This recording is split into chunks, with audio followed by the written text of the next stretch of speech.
This is the first time that the Longtrack Club has run the Longtrack meeting in conjunction with the Munro Challenge, and it's proven to be a bit of a winner. We have a massive increase in entries and lots of interest from people coming to watch.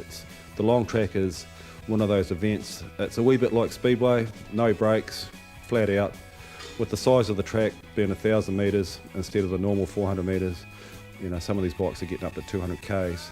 We're also running the New Zealand GP Grand Prix for all the classes. You know, long track solos, sidecars, quads, and non-speedway bikes, which is mainly motocross type bikes.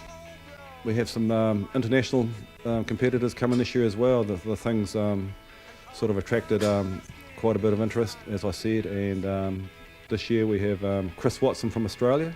Chris is a multi-Australian champion and state champion over there. He's a real legend in Australia, so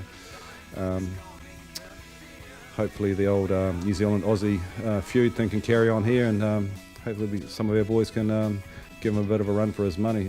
Road racing legend Graham Crosby coming down as a guest of honour. There's going to be an evening at the Waikiwi Hotel on the Friday night where Graham will be talking about his career and obviously the launch of his new book.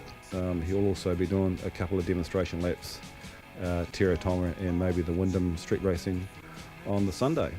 Wednesday the 24th, racing starts at 5 o'clock at the Ascot trotting track in Racecourse Road in Invercargill. So knock off work early, do whatever you do, just get on down there for some good family entertainment.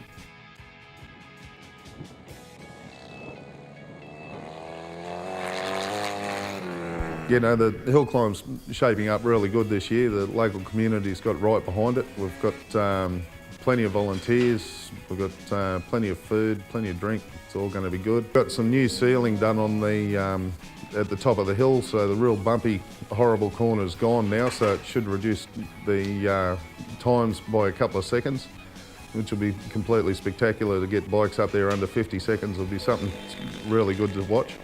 Graham Crosby's coming down. He'll be wandering around the pits, talking to people, and he'll have a couple of bikes on display, which I'm sure will be spectacular. They're all part of racing history.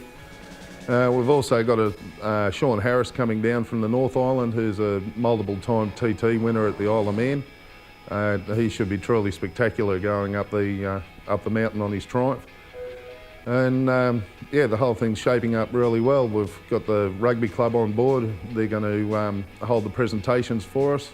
Then we'll all be heading down to the Bayview Hotel for a couple of debriefs and do some bench racing later on in the night, which is always good. There's always someone in the crowd that went faster than you. It's always good fun. So yeah, it's going to be an awesome event. Hopefully the weather sticks around. Yeah, the beach is going full stream ahead. Like most years, this is such a hard event to put together because it's put together on the day, race and pulled to pieces, so there's no sign of us actually ever been there on the day. So yeah, everything's been planned, all the security fencing's up, and the weather's going to look really good for us this year. In the past, we've normally raced on the beach on the left-hand side. Because of the Tararoa beds, we're making sure that we don't do any damage to the existing beds there. So this year we're moving to the right-hand side, which will probably be about a K as soon as you enter the beach. And it's a nice clear stretch of beach and good pointed viewpoints for people to have a look at all the action that's going to be on for the day.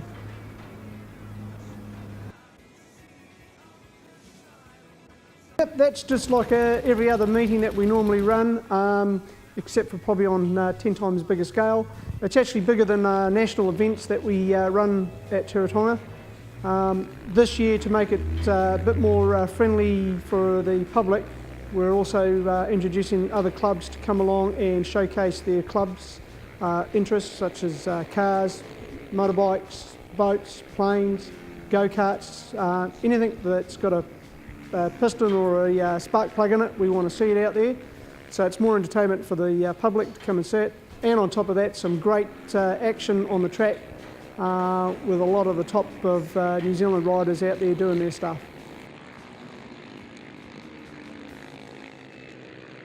Volunteers have been working hard over the last few weeks to get the track up to spec and all the facilities. We've got a record amount of entries for this year's Burt Munro. We've got 28 sidecars, some from the North Island, NZ1, one from Australia, and we're expecting to have a lot of torrid action there. We've also got 20 A-grade solos, including the New Zealand champion, first, second and third in that, and we've got 8 or 9 classic solos, which will be racing for the Burt Munro Trophy as well, and 4 juniors. We're expecting to have everything up and running on Burt Munro Speedway night on the Saturday night. The only thing that could put a damper on it would be a sudden downpour of rain, but apart from that, we're all ready to go. The Burt Munro, we're expecting the track to be fast and heavy.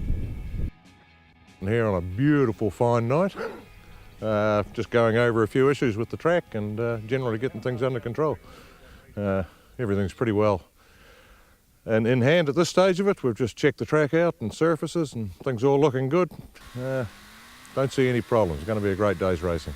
That the entry fees are looking to be up on last year, possibly exceeding the 200 mark, so it's those guys that have... yeah, Wyndham's looking like it's going to be an excellent day, and being the last event of the weekend, you better come down because it's going to be one hell of a weekend. Yeah.